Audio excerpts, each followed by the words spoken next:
नमस्कार, स्वागत है आपका RNI न्यूज में। मैं हूं आपके साथ ईशा नेगी। बुलेटिन की शुरुआत करते हैं कानपुर से आ रही बड़ी खबर के साथ। ये बड़ी खबर कानपुर के घाटमपुर उपचुनाव को लेकर है, जहां जहांगीराबाद गांव के बूथ संख्या 173A की गिनती नहीं होगी। पीठासीन अधिकारी की गलती के कारण नहीं होगी वोटों की गिनती। जानकारी के अनुसार पीठासीन अधिकारी ने मॉक पोल को डिलीट किए बिना ही वोटिंग करा दी थी। मॉक पोल के 311 वोटों को हटाए बिना वोटिंग कराने की जानकारी सामने आने के बाद वोटों की गिनती नहीं कराने का फैसला लिया गया। वही संबंध में चुनाव आयोग सभी राजनीतिक दलों को सूचित करेगी। ऐसे में अब देखने वाली बात होगी कि आगे क्या होता है।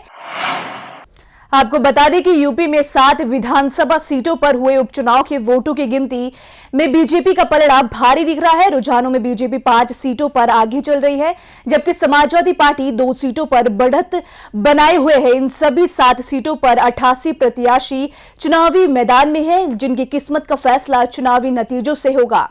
आपको बता दें कि 2022 विधानसभा चुनाव से पहले उपचुनाव को सेमीफाइनल माना जा रहा है। ऐसे में बीजेपी और सपा बसपा समेत अन्य सभी दलों की निगाहें चुनावी नतीजों पर टिकी है। वही बिहार विधानसभा चुनाव के तहत 243 सीटों पर हुए वोटिंग के लिए भी वोटों की गिनती हो रही है। अभी तक सभी 243 सीटों के रुझान आ चुके हैं और रुझानों में एनडीए और महागठबंधन के बीच कांटे की टक्कर दिख रही है। रुझानों के अनुसार बीजेपी 122 सीटों पर आगे चल रही है, जबकि महागठबंधन के खाते में 112 सीटें आती दिख रही हैं। इसके अलावा चिराग पासवान की पार्टी एलजेपी 7 सीटों पर सिमटती दिख रही है। वहीं 3 सीटें अन्याय के खाते में भी आती दिख रही है।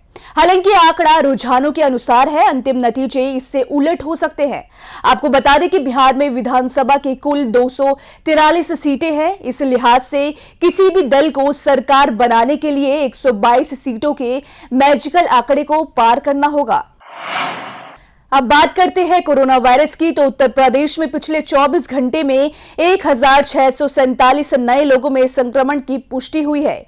इसके साथ ही राज्य में अब तक कुल 4,99,199 लोग संक्रमण की चपेट में आ चुके हैं। वहीं इसी दौरान 25 मरीजों की मौत के बाद राज्य में अब तक इस घातक संक्रमण से मरने वालों की संख्या बढ़कर 7,231 हो गई है।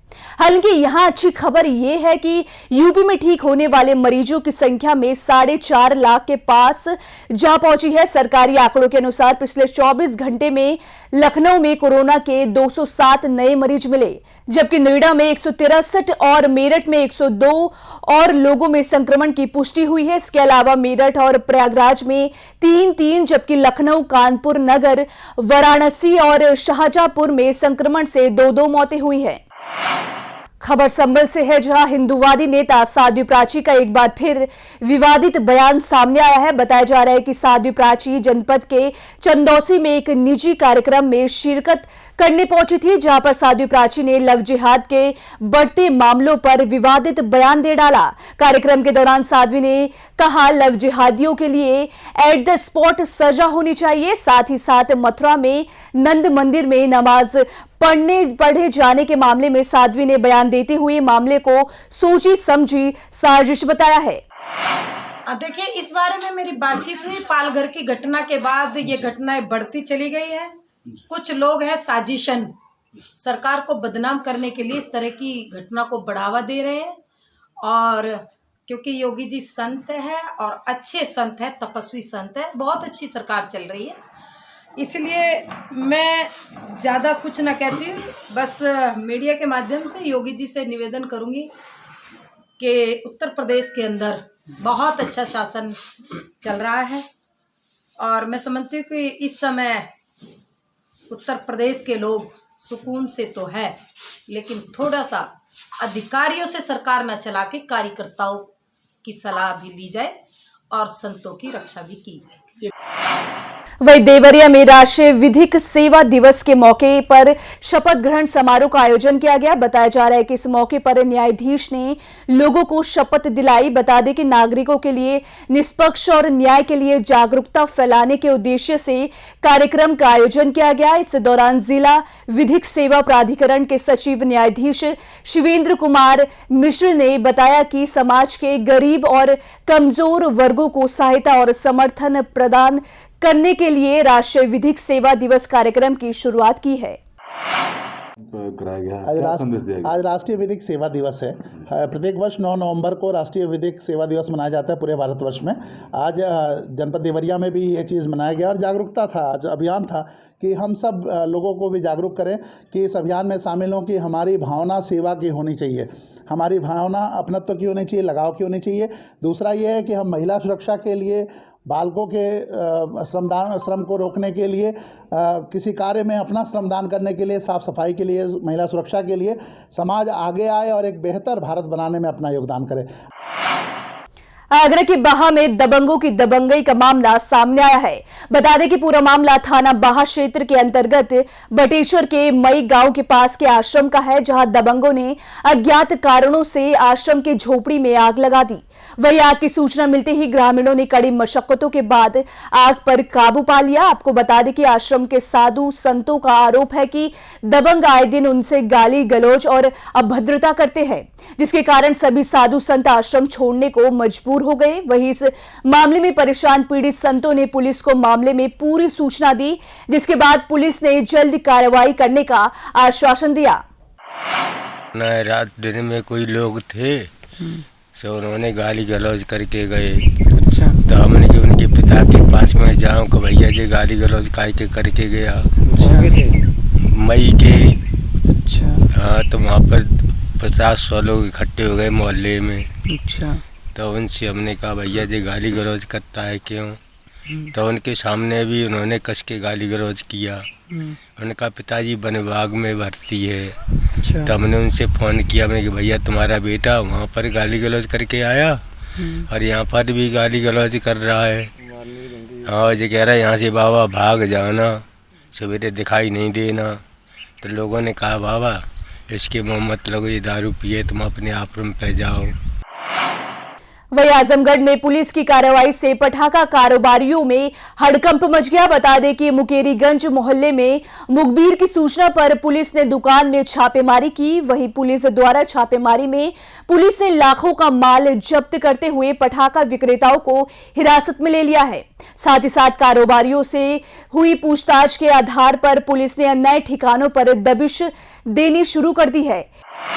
देखिए, कुछ ऐसे सूचना मिल रही थी कि कुछ लोग ऐसी जगह पटाखा संग्रह कर रहे हैं जिनके पास संग्रह करने का लाइसेंस भी नहीं है और घनी आबादी में वो लोग संग्रह कर रहे हैं। ऐसे उस पर छापेमारी की गई है और छापेमारी अभी की जा रही है कि वो लोग कहाँ से लाए, कैसे लाए और उनका मेन स्टॉकिस्ट कहाँ है, उसके पास लाइसेंस है कि नहीं है। तो अभी छापेमारी जारी है और जब सारी चीज़ें कलेक्ट हो जाएगी, छापेमारी पूरी हो जाएगी, तो इस संबंध में मुकदमा पंजीकृत किया जाएगा और मुकदमा पंजीकृत कर आपको अवगत कराया जाएगा।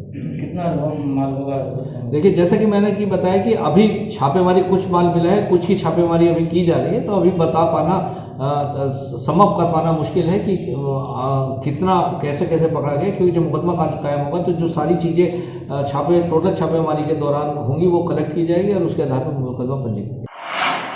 खबर हमीरपुर से है, जहां कस्बे के फायर स्टेशन में कबाड़ की नीलामी में कई जनपद के व्यापारियों ने हिस्सा लिया। मामला जनपद के मदोहा फायर स्टेशन का है, जहां पर मुख्य अग्निशमन अधिकारी राहुल पाल, एसडीएम सदर, नायब तहसीलदार की गठित टीम सदस्य समिति के सामने खुली बोली लगाकर नीलामी प्रक्रिया की गई, जिसमें हमीरपुर, बांदा, उन्नाव और कानपुर जनपदों के ठेकेदारों ने नीलामी प्रक्रिया में हिस्सा लिया।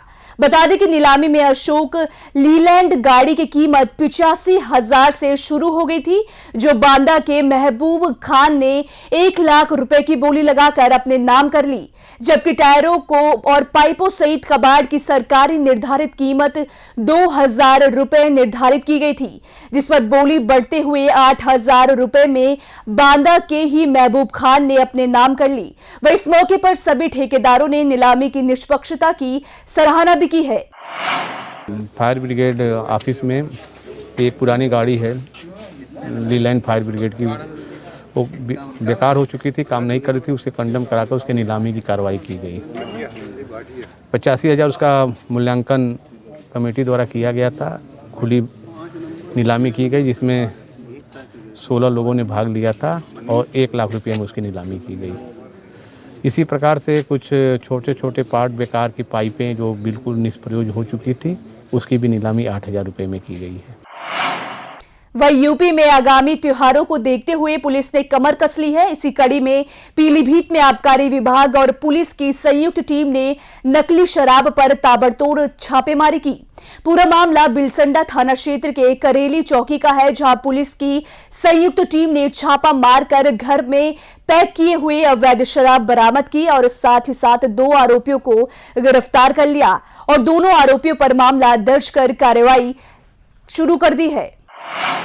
खबरों में मेरे साथ फिलहाल इतना ही। आप बने रहिए RN9 न्यूज के साथ।